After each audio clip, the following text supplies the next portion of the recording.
there's no mistakes. There's only opportunities to try new things. So approach it that way. And scene.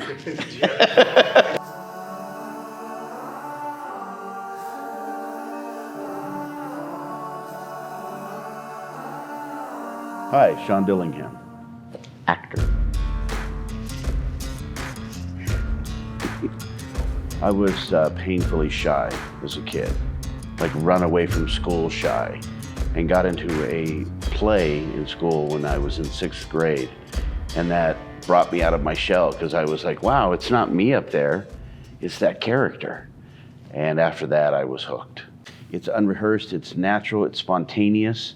It's my reactions, my gut reactions to any given situation. I know actors that are what I would call traditionally trained in methods, and often I find those actors, just in my experience in acting with them, to be very mechanical.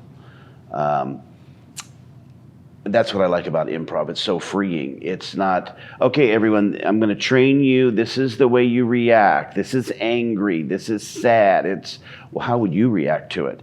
Because some people, when they get angry, get loud. You know they're angry. Other people get quiet. You know, they get like, okay. I want to internalize this, and then we'll meet outside. So everybody reacts differently. I don't want to learn a set method. I want to pull it. I want to show an audience how Sean would react, or how that character, as I'm interpreting it, would react. That's why I like improv the best. And a lot of times you're on a set where, you don't have a lot of time to get, okay, in this scene, you're going to be angry. Okay, angry. All right. Why am I angry? What transpired right before this that made me angry? And the director's like, could you just go angry, please? And that's what is great about improv. You're like, be angry. Okay. Be sad. Okay. It's, you go and you fly by the seat of your pants and you trust your instincts. That's why it works best for me. It's unrehearsed. It's natural. That's my way. Who's your favorite actor? I don't know if I have a favorite. I like actors, and I was never a Tom Cruise, Brad Pitt kind of fan. But then, I see their work and I'm like, they're good film actors. Robert Downey Jr., when he was younger, did not like him at all. Now that he's older, I like him. And that's funny because I think I tend to like the older actors. I see the young guys come up and I'm like, nothing to them. But you take, for me, a Dustin Hoffman, a Clint Eastwood, a Gene Hackman, a guy that has some wear on his face, who in any scene is like, I'm not going to rush it. This is how I'm going to do it. That I've learned through performing is your pacing, your timing. You can really draw an audience in, because if I go slow and I still go slow, I control the pace. I can pull them into a scene instead of blah, blah, blah, blah, blah. And I think a lot of young actors are full of energy. And a lot of times, especially on film, it's not about energy. You go from live performing where it's like big to film where when you're on film and you realize this can be huge. It's a whole other form of acting. So, to answer your question, do I have a favorite actor? There's actors I'd like to work with. One is an odd choice. I say it and people go, really? John Lithgow. I love John Lithgow's work. To see him play a psycho on Dexter, and then in Twilight Zone where he's like, there's a man on the wing of this plane! And then in Harry and the Hendersons, such a very a family, Disney film, and to see him exude that emotion when they're trying to get Harry to run away finally. The hunters are coming. And then he just gets angry and he hits him. And Harry looks at him and he's just heartbroken. And you feel, he goes, go. I'm just like, oh, tear my heart out with a spoon. That's somebody I'd like to work with. Really, big time. The De Niros and all those people, sure. But acting-wise, I really like John Lithgow. I like the fact that, I worked for the government for a while. And that was, 8 hours a day, 5 days a week in a cubicle wearing a tie. And I was like, wow, I cannot see me doing this for the rest of my life. But with acting, every day is a different job. Okay, this week you're going to be a cowboy. Next week you're going to be a mobster. After that you're going to be an astronaut. I mean, I'm like, this is fantastic. Keeps my attention, and the creativity involved as well. It's playtime for grown-ups. It's recess. Oh, a film I just did. It's coming out in, I believe, January or February next year, called The Manson Brothers Midnight Zombie Massacre. And I read it, and it's about professional wrestlers from the 80s still trying to make money off their name and zombies. And I'm like, okay, I'm in. Are you kidding me? And I read for 4 different characters on that. And finally they sent me one character, and they're like, read for this guy. And I'm reading it, and I'm like, Big Wang. And I read the breakdown. I'm like, this is for an Asian actor. And they're like, yeah, but we have complete creative control. Do your thing. And I put on like a championship belt, no shirt, a cape with fur and heart-shaped sunglasses, faux hawk, and that was fun. That was fun because the director had complete control, and he wasn't one of these directors that was like, it's my way or the highway. This is what I want. He was open to anything. He was like, hey, what do you got? You got something? And I put on the costume, skin-tight red silky pants and this gray tight shirt. And I was like, I asked the wardrobe lady, I go, do you have a sock? Do you have a sock? And so I utilized that. And he was like, I love it. I have to stay busy. Nobody's going to drive this bus but me. And years ago, when I was in my 20s in acting, I didn't understand the process. So I would get an audition, and they go, you have an audition in 2 weeks. And I'm like, yeah, I got an audition in 2 weeks. And the audition would happen, and I'd wait another week or two, and they go, oh, you got a call back. Yeah, 2 weeks, got a call back. Meanwhile, a month has gone by.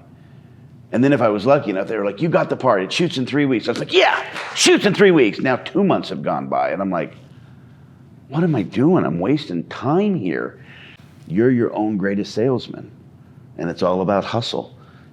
Get one, great. Don't rest on your laurels. Keep moving. The stuff that I get 90% of it on my own. And I have 5 agents. And an actor friend of mine gave me some great advice years ago, and that was, whatever you get on your own, that is the meat and the potatoes of your career. Whatever the agent gets, that's just the gravy. So don't rely on that. Just keep moving and hustling and find your own opportunities. And I was like, great advice. And a lot of people ask me, you live in Arizona, how come you don't move to LA? You've done a lot. And I'm like, because all I'm going to be in LA is number 300 in line. And I know actors out here, and I know stand-ups out here that are like, I'm going to LA. And I'm like, you haven't even made a splash here yet. You haven't even made a ripple here yet. Let me break it down for you what Los Angeles is. That is a town of movie stars. Tom Cruise, Tom Hanks, Denzel, they all live there.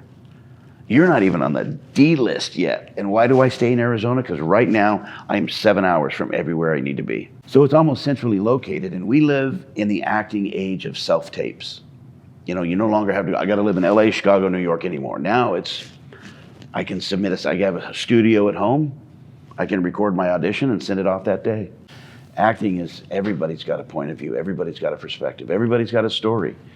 And like I said, I was always worried about being an actor, going, well, I don't look like Brad Pitt. I don't look like Tom Cruise. And my agent in LA said, that's okay. Because you know what? Out here, there's lots of pretty people. We don't want pretty people. You know what we want? We want characters. We want the guy that's going to look like the guy who's driving the cab, or the guy that can play the butcher. That's what we want. Stop worrying about that. When you get your pictures and you're like, oh, look at my crow's feet, don't change them. First thing people start doing, airbrushing, photoshopping. And I had an agent yell at me, where's the wrinkles? Put those back. That's what we want. We want that character. Hollywood is a state of mind, I think. Because if you look, who would have thought 10 years ago that Albuquerque, New Mexico, would be the hub of acting that it is? Nobody would have. But the people in Albuquerque are like, yeah, and they're making strides. wherever you're at, you have an opportunity to act. You're your own best salesman. Nobody will push you like you, and the word is hustle. Move and make and create your own opportunities. Don't sit around and wait. Oh, I have an agent. Yeah, you know what? An agent has 100 other people that look just like you.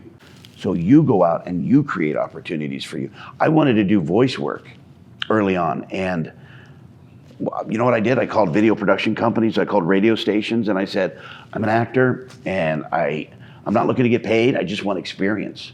Do you have any commercials or anything I can, And they were like, yeah, come on down. I got opportunities that way. And I started meeting people in the industry. Anybody can do that anywhere. Family life is great. Got a great wife. I have 4 kids. Terrific. And my reason for getting up in the morning, and I love nothing more than doing a project and coming home and going, watch this, like we did a film. Dustin and I did a film called Soda Works, and I was like, guess what? Dad doesn't die in this one. And I always play the heavy. I'm always a serious guy going, what are you talking about?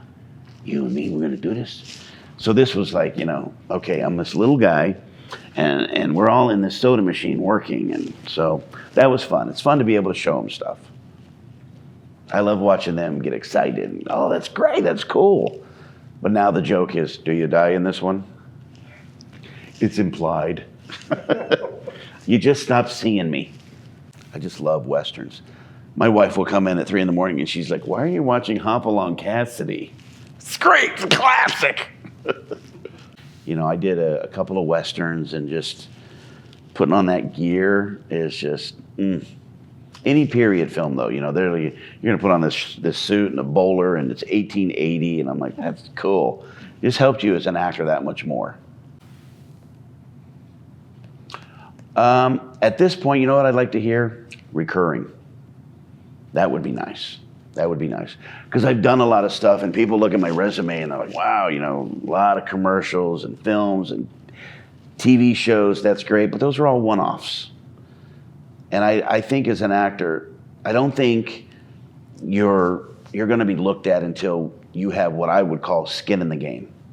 And that's you appear on a regular basis in a series, on even a semi-regular basis. You have to, who's this guy? Well, he was in this and this and this and this. What's he in now?